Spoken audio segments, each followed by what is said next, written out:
And what a castle! This is Zakynthos Castle.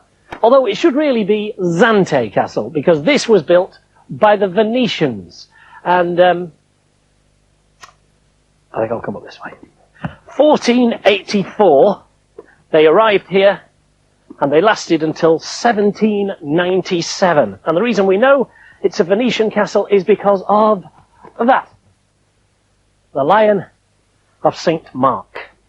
Now, this wasn't just a castle.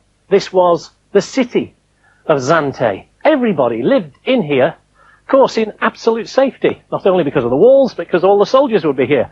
There were 4 Catholic churches in here, and 8 Orthodox churches, plus all the houses, plus the garrisons for the men. Anyway, time started to erode it. As you can see, beautiful pine trees grew within it. It's now a favourite spot for picnics.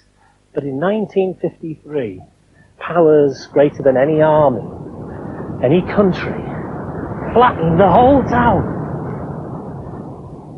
It was not Atlantis pushing up out of the ocean. It was an earthquake. Flattened the whole of Zakynthos. You know, you ought to stop this superstitious nonsense, you know, because next you'll be looking for black cats or something. You really thought there was going to be one there, didn't you?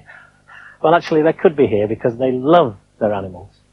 You and Kitty, you'd be in 7th heaven here, matey. What? There's something I should go and see over there. If it's got anything to do with the A word, you're in big trouble.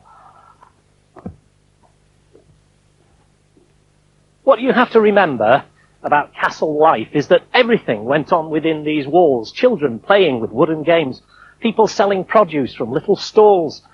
There'd be jugglers and entertainers, there'd be noblemen, there'd be religious men, there'd be poor men, there'd be military men. Now we know that because they've left some of their hardware lying around.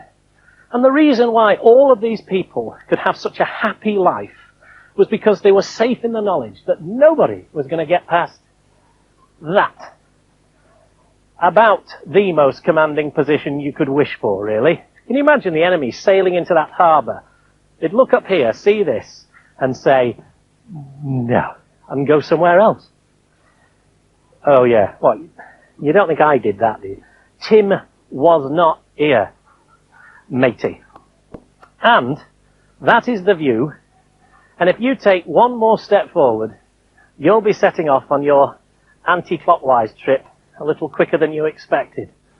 This is what the locals believe to be a Mycenaean cemetery. The Mycenaean period was about 1500 years BC, and they reckoned that if these are graves, they were dug around about then. And they would take some digging. Can you imagine chipping away through the stone to get a space that big? Although those do look like stones that would go on top of a grave. And they're all over the place. The Mycenaeans were a really powerful force for a long time around this area of Greece. That's another one. And then this one is unopened. They were very good at pottery and they were very clever at making gold things. Now, if that's unopened, maybe we could dig it up and get the remains out of it to find out definitely whether it... No? Oh, I see. Superstition again, eh? Don't want to do that. Oh, well. You know, you could find some interesting things in their graves, and